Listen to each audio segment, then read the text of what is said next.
समय है जब जो आंकड़े हमारे सामने आए हैं, इस सर्वोत्तम समय में इन आंकड़ों के अनुसार हम चर्चा को आगे बढ़ा सकते हैं।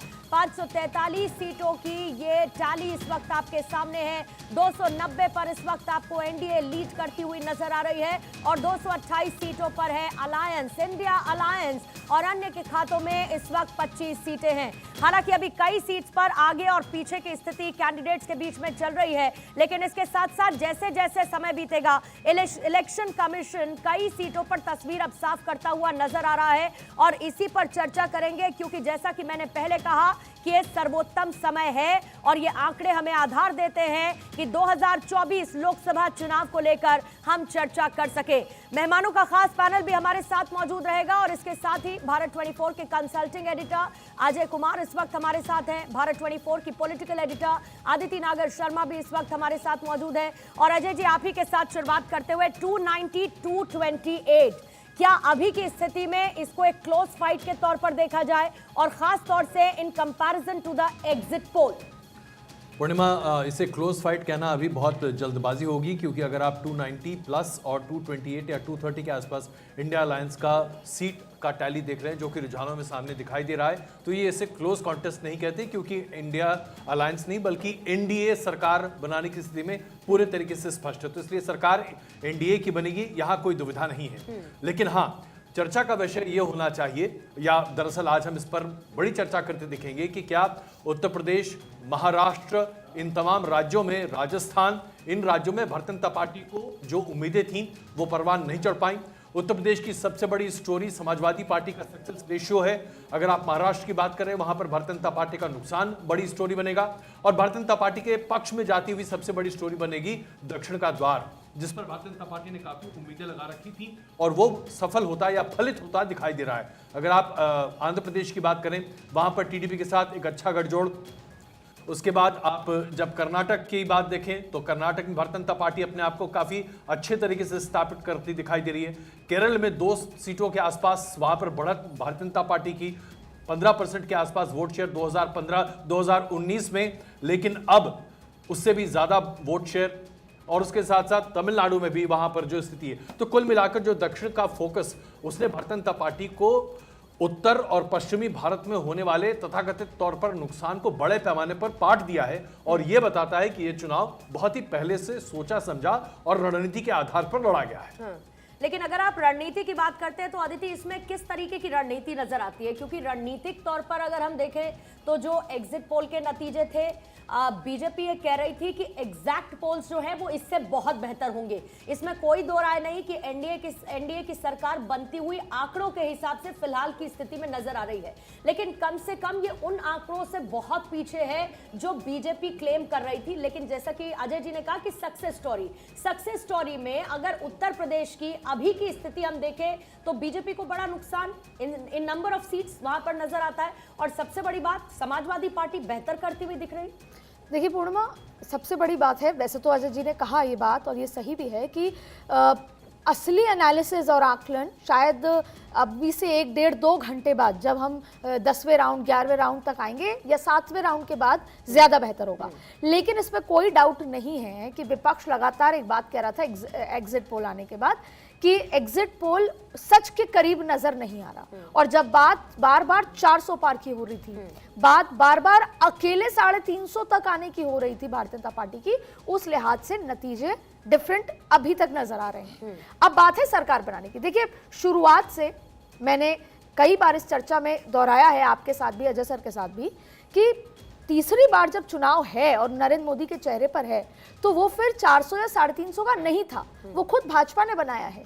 चुनाव केवल 272 एनडीए का था, जो होता है कि 50+1 यानी 50% से ज्यादा, और सरकार बनाना, बहुमत लाना, वो नजर आ रहा है। लेकिन अब चौंकाने वाली बात या एनालिसिस की बात होगी राजस्थान और उत्तर प्रदेश, जो हम बार बार कह रहे थे कि राजस्थान उत्तर प्रदेश। आरपी सिंह साहब हमारे साथ में, क्षमा चाहता हूं, मैं आपको बीच में रोक रहा हूं। अदिति जी का सवाल आपके सामने। आरपी सिंह साहब, जो अभी तक रुझान दिखाई दे रहे हैं, जो जाहिर सी बात है आपने टारगेट 400 पार का रखा, हो सकता है 400 पार आ भी जाए, लेकिन उत्तर प्रदेश पर आपकी क्या राय है? उत्तर प्रदेश में जहां पर योगी और मोदी की गठजोड़ और उनके 2 चेहरों पर चुनाव लड़ा गया, आज ऐसा लगता है कि 2 लड़कों ने 2 चेहरों को बहुत ही जबरदस्त मुकाबला दिया है।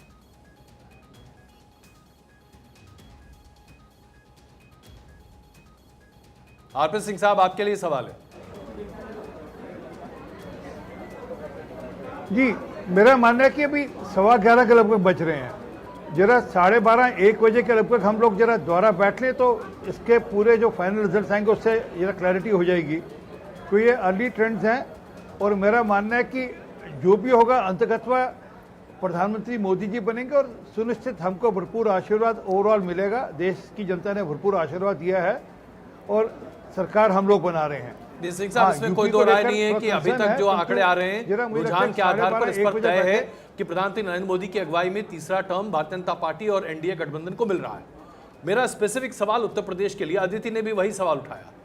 उत्तर प्रदेश में जहां पर आपकी 2014 की परफॉर्मेंस, 2019 की परफॉर्मेंस और उसके साथ साथ दोनों विधानसभा में आपकी जीत, और उसके बाद अगर आज समाजवादी पार्टी और इंडिया अलायंस आपको एकदम कांटे की टक्कर देते हुए दिखाई दे रहे हैं, तो ये बहुत कुछ कहता है। इसकी एनालिसिस हम करेंगे ना। अभी पहले रिजल्ट्स तो देख लें आप। अभी रिजल्ट्स के ट्रेंड्स के बेसिस पे एनालिसिस करने को कह रहे हैं, जो कि ठीक नहीं है। मेरा मानना है कि एक बार रिजल्ट आ जाए, आउटकम आ जाए, उसके बाद एनालिसिस करें। तो बिल्कुल, आपने ऐसी स्थिति क्या भापी थी? ऐसा आपको जमीन पर लगा था? मानने को तैयार हूं कि हमने कहीं ऐसी नहीं, बिल्कुल नहीं लगा और बिल्कुल ऐसा कहीं लगता नहीं है। और अभी भी मुझे लगता है कि 12:30 बजे तक ये जितने फाइनल रिजल्ट्स आएंगे इसमें बहुत फेरबदल होगा। यूपी के अंदर भी बहुत फेरबदल होगा। सर, हमेशा ये कहा जाता है कि उत्तर प्रदेश ही दिल्ली के रास्ते को क्लियर करती है, तो इस बार आपको लग रहा है कि अगर उत्तर प्रदेश में कोई दिक्कत हुई तो किसी भी तरह की स्थिति में इधर उधर हो सकता है? मैं वापस रिपीट करता हूं। सिंह साहब जरा सुनानी होगी मुझे, फिर उसके बाद आप अपनी बात को पूरा कीजिएगा। सर, डीएम इस पर ध्यान रखें, लेकिन मरता क्या ना करता। और अगर उन्होंने कहा कि लोकतंत्र को बचाने के लिए हमारा कार्यकर्ता मरने को तैयार है, इस तरह की बात की, आप क्या कहेंगे? मैं श्री पप्पू यादव की पराजय पर कोई टिप्पणी नहीं करना चाहता। ये उनका हताशा से भरा हुआ बयान। जी, अखिलेश मतगणना से पहले उनके कुछ कार्यकर्ताओं को हिरासत में ले लिया गया है अवैध रूप से। समाजवादी पार्टी अच्छा प्रदर्शन कर रही है। श्री अखिलेश यादव को इस तरह का वक्तव्य नहीं देना चाहिए। पूछ लेता हूं मैं, आतिशी ने कहा कि अवैध रूप से गिरफ्तार किया गया केजरीवाल को, उसके लिए उन्होंने बीजेपी को जिम्मेदार ठहराया है। अदालत के फैसलों पर नकारात्मक टिप्पणी करने के रिवाज नहीं। और सौरभ है कि लड्डू उस पार्टी में पहले बन जाते हैं जो काफी राइट वाली। तो देखिए, अभी की स्थिति में 289 एनडीए पर इस वक्त आपको लीड करते हुए नजर आ रही है और 229 अलायंस। एक सिर्फ 15 सेकंड के ब्रेक के लिए हम रुक रहे हैं, आप कहीं मत जाइएगा, फौरन लौटेंगे। Welcome to Bharat 24 Studio, powered by Super Sarvottam, 100% physically refined rice bran oil.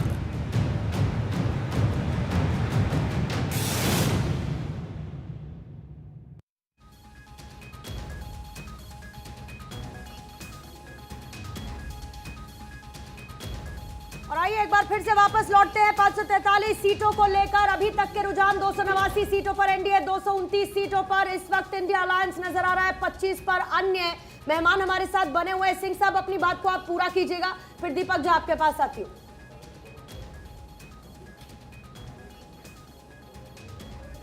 ऐसा क्यों हो रहा है? सिंह साहब, आप तक मेरी आवाज पहुंच रही है?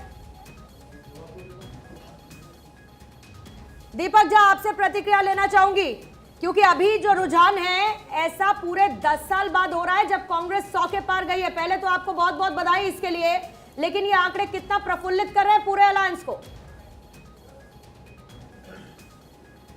धन्यवाद पूर्णिमा जी। एटलीस्ट आपने पहली बार बधाई दिया है पिछले 10 सालों में, और आप लोगों ने, मतलब आप लोग इन द सेंस पूरी मीडिया जगत ने एक झूठा माहौल तैयार करने की कोशिश किया था पिछले 10 सालों में कि सर अभी तो आंकड़े आए हैं, आप तो पहले से ही शुरू हो गए। जो अभी तो आंकड़े आए हैं, कब तक बने रहते हैं? इसीलिए आपको शुरू नहीं हुआ, मैं बता रहा हूँ।